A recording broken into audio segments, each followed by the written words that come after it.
dalka malihid anigaa ku yidhi doora weynaa daliilkii rasuulkii anaa doonayoo helay anaa diiday maantuu lahaa deeqanigu hoy diintayda anigaan ku gadan dabaqi naareed anaan labada daarootan hore darajad moodayn markay duusha gaalada anaan daabadda u rarin goortay dareeraan anaan diiradda u qaban anigaan dariiqiya waddada ugatay marin doofaarka iiga anaan darajadaynayn faranjiga dariiskale anaan daarihiis gelin anigaan dariiqada alliyo diinta caasiin sida duxurka iyo dur anaan duus xamaal noqon wuxuu yidhi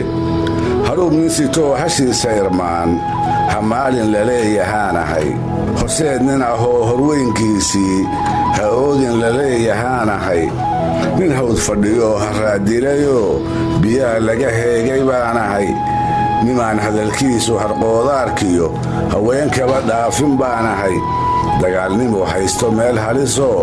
hubkiisu hangool yahaanahay wixii ku habboon nin haybinayoo bahdii ka hor joogta baanahay hobyiyo hedhar iyo hawaasta galbeed hadmay isu hiilin doona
Dalin do kiyo ni ki daganun kiyo